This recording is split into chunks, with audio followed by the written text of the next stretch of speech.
I know you're like a really busy person, and like I really appreciate you taking the time to talk to me about your experience at UNSW, doing entrepreneurship and doing honors. So first things first, we're in lockdown. We've been in lockdown for like 6 weeks now.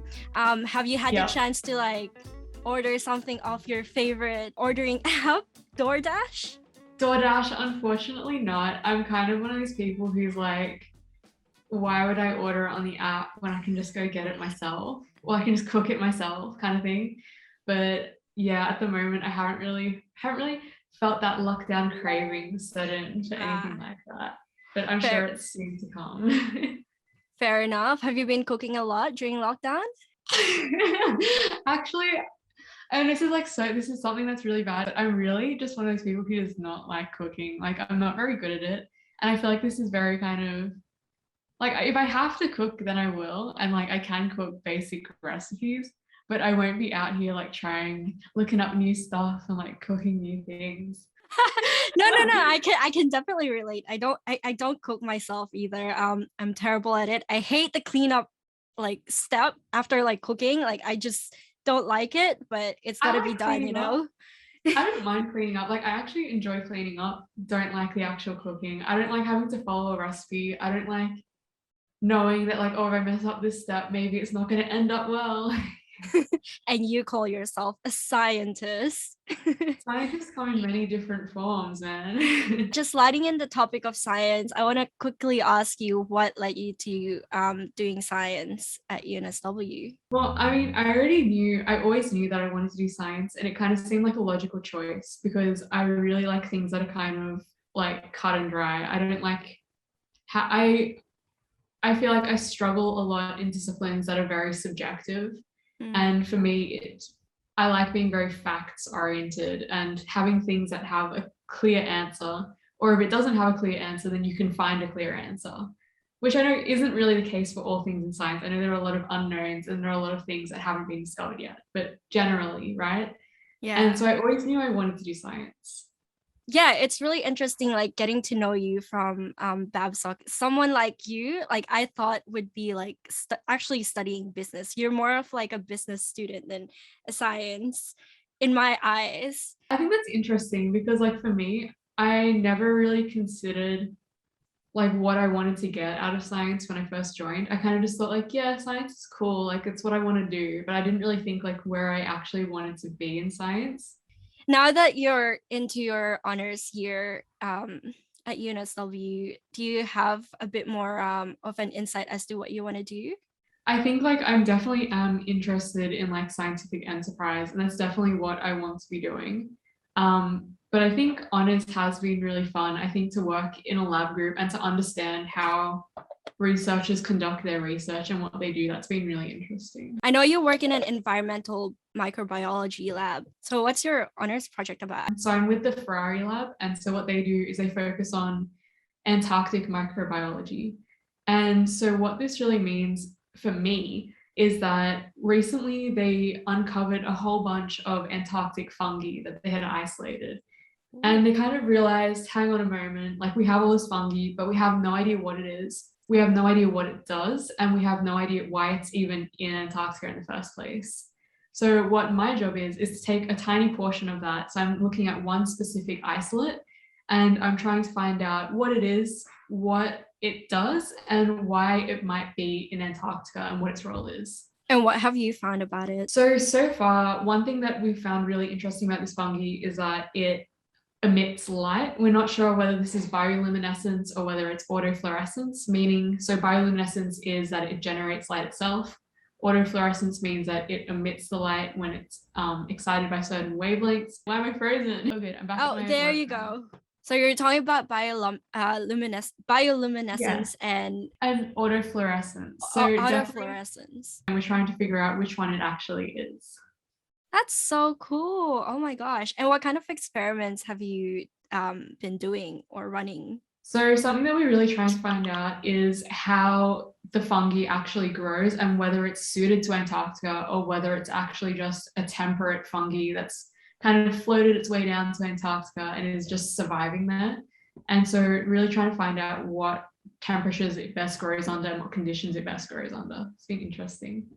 Do you know if you'll get the chance to work on it as a PhD project, or if you want to go into PhD later on? I think definitely as a PhD project, this would be something that's really interesting. I think there's so much that can be done with actually looking at novel species and looking at novel secondary metabolites that they might be producing. I think personally, I probably wouldn't go straight into a science PhD myself, but I think if anyone is interested in it, that it's a really good pathway to go down. Yeah, awesome. And what's the most important thing you think you've learned during honors thus far?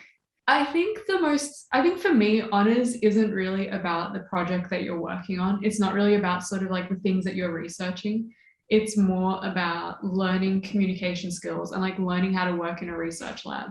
Because I think for a lot of students, like this is kind of their first taste at working in an office environment or even like working in like a scientific research group. So I think the most important things you can learn from honors are probably learning how to communicate and learning how to sort of like plan things as a scientist. Yeah, I think that's really important as well. And there's such transferable skills as well. Like if you choose to go down the research pathway or like you mentioned, more in the industry pathway, which we'll get onto in like a second. So you've started a few startups yourself, and I know you've done a small startup called Aurora Medtech with a few of your friends. How did this idea come about? So Aurora Medtech was working on rapid diagnostics for STIs.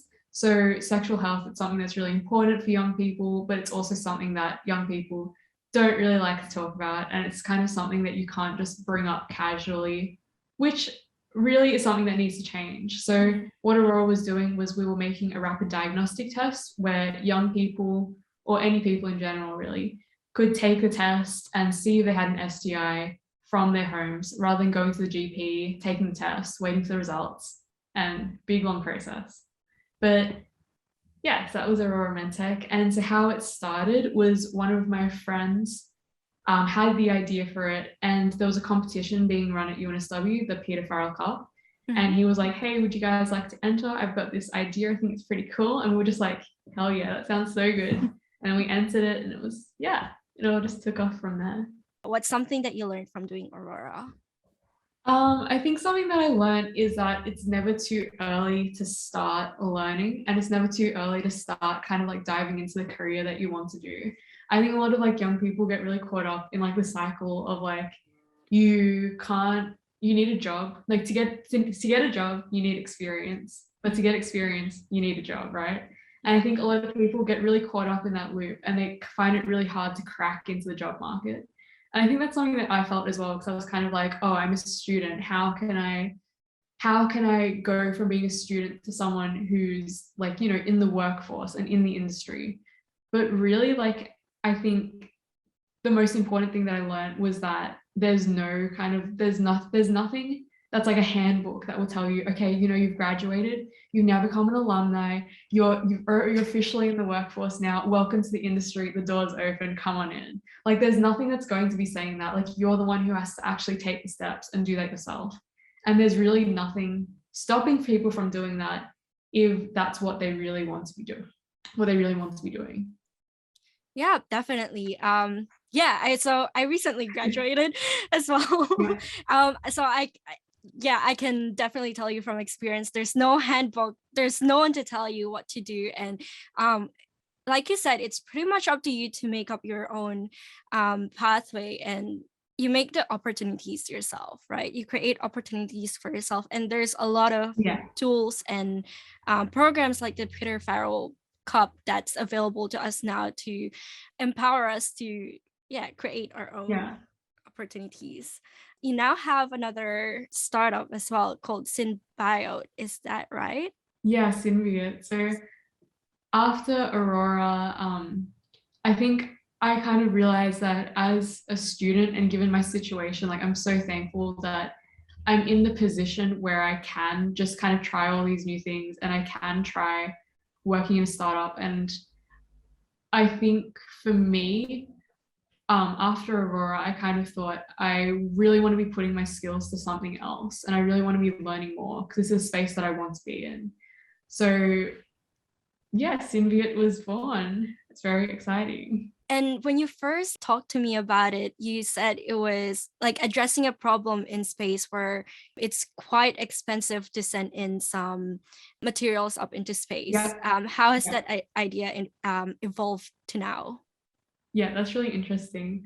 Yeah, so I think our initial when Ismail, my business partner, when he first approached me, he was like, hey, I've got this idea about sending, like, using synthetic biology in space. And I was like, that sounds that sounds sick. Like, I definitely want to be a part of that. But then as we sort of got deeper into it, and as we sort of started learning more about the problem and what we needed to solve, I think what we realized was a lot of these problems actually already exist on Earth. And it's kind of like how it makes more sense to target Earth first and to start from the problems that we can easily access and that we can reach and make an impact in before we kind of start thinking about, colonizing the moon, that kind of thing. It's pretty cool like seeing you in this journey, because when I first met you in Babsock, like I thought you were such a shy person.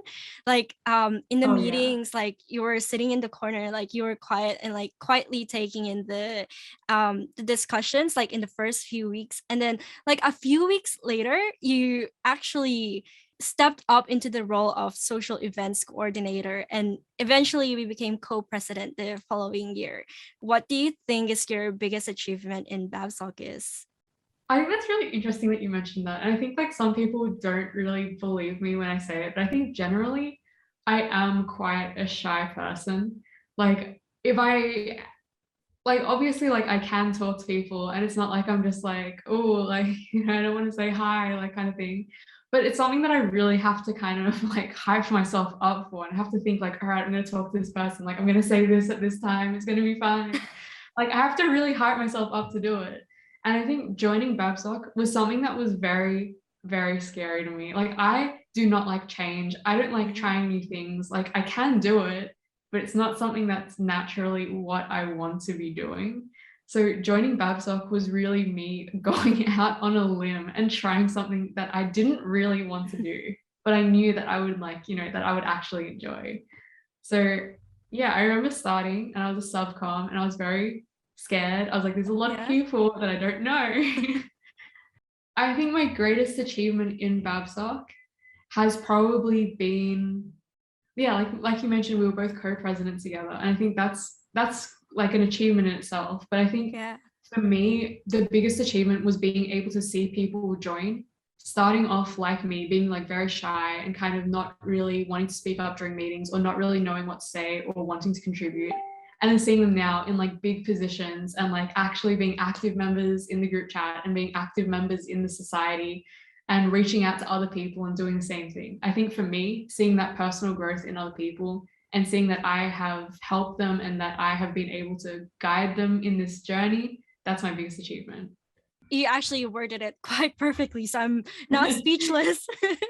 But yeah, it's really interesting to see you in that journey yourself, and now seeing other people in the society go through that journey of like Yeah. being the like quiet shy person to like somebody like reaching out to people and organizing like really fun events. I feel like it's something that comes with practice as well. Like when I think Mhm. like when you first get into uni, like there's so many people and like a lot of people you don't know, a lot of people who like are completely different from who you were expecting to meet at uni kind of thing. Like high school is something that's a really close community. You know everyone. Like everyone's generally from like the same kind of like background and like, same kind of place.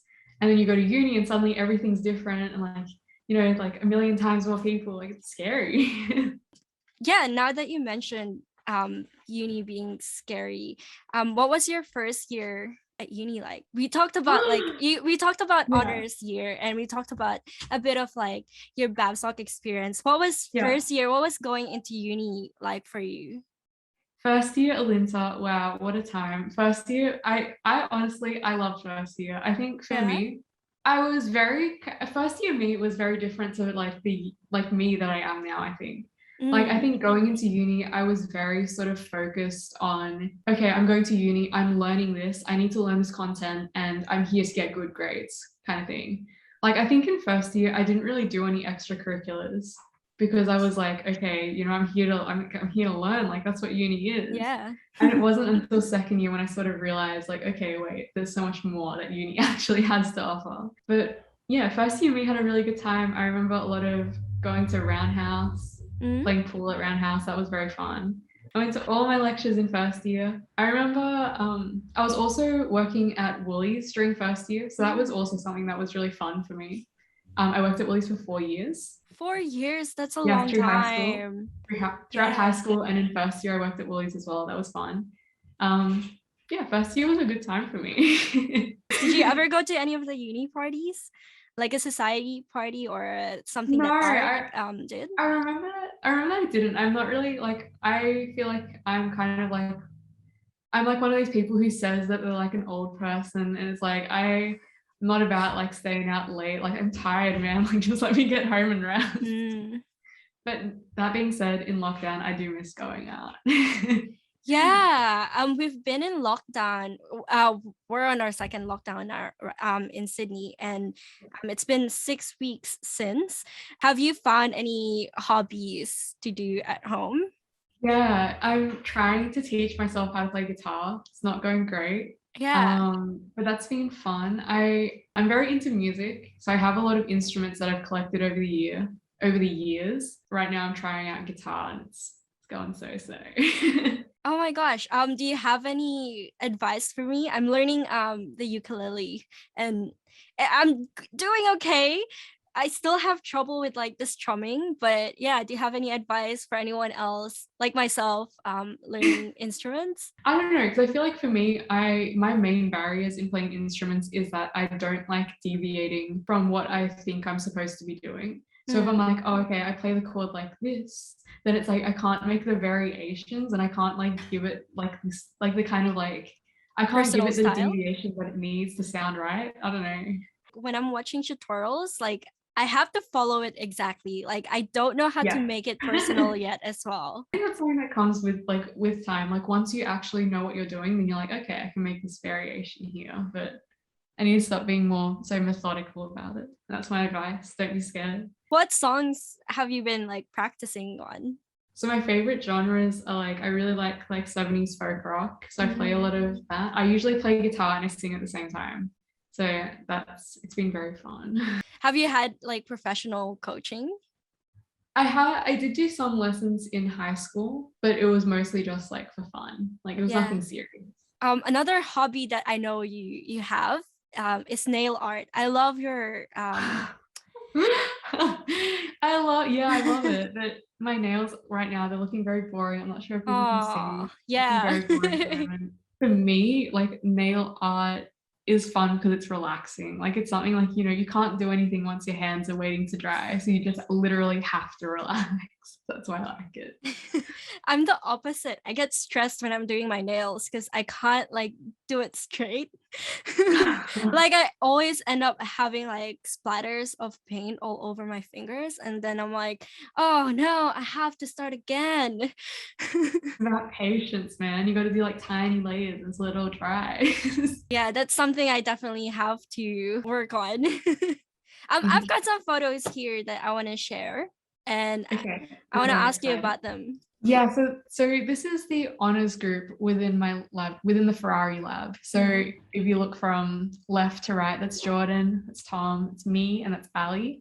Like, this is a group of friends that I really treasure them a lot. I think going into honors, I was really scared. Like I mentioned before, I don't like change. I don't like trying new things. And I was so scared. I was kind of like thinking, like, what if this is a year where I just don't know anyone? And, you know, like, I have no one to turn to and I don't know what to do. I was very scared. Yeah. But then, like, literally the first day I met these guys and I was like, okay, this is going to be okay. This is going to be a good time. It's been really good having them. Yeah, I think it's really important to have friends, to make friends during like times of change so that they can Yeah. help you through it as well. I've got another one. You guys look really happy here. Tell me about this photo. This is me and Ismat, my business partner for Symbiote. And so we were at an event, and this was like an info night or something, and they were going around with the camera and they're like taking photos.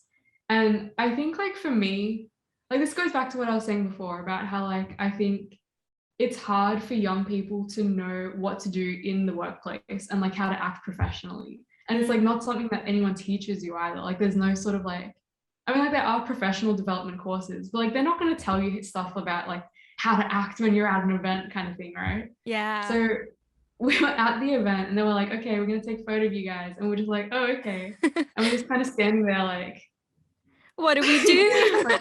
we're just like standing there like, and they were like, okay, at least look like you like each other in this photo. They snapped this shot. It was featured in an article about Symbiote. You shared it to me like a while ago. I mean, I think the reason why, like I'm not in marketing, by the way.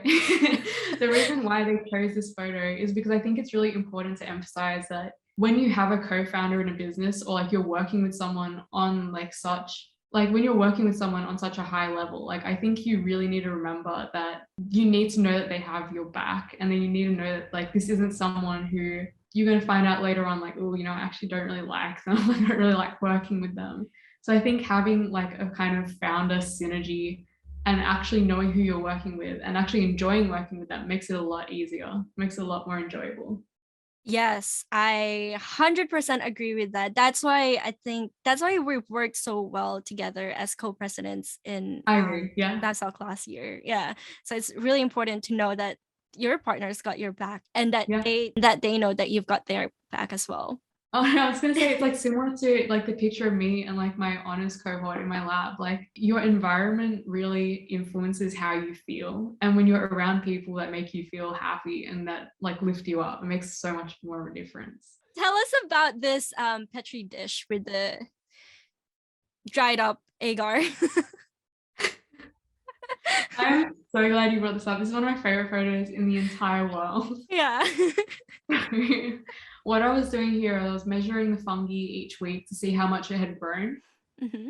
And something happened, something along the track, something went amiss, come back to my plate, and it's dried up like a Pringle. And it was like shaken around in the petri dish. Didn't know what to do with it. Eventually I did have to throw it out, which was very unfortunate, but it dried up and it was really weird. But I think the interesting thing that I really like about this photo is that if you zoom in enough, or like if you were looking at the real dish, you can see that the fungi really does look like leather.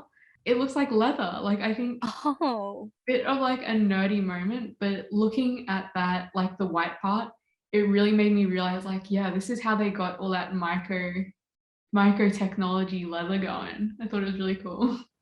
Yeah, we've mentioned this before in like one of our conversations, that there's like a few companies trying to imitate leather using fungi, right? So that's really interesting. Thank you so much for talking to me today. It's been such an interesting chat.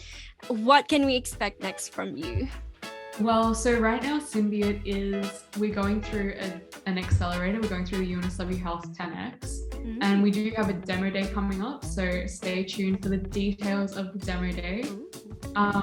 What next to expect from me? Well, hopefully I will be graduating at the end of the year, so that's something else exciting.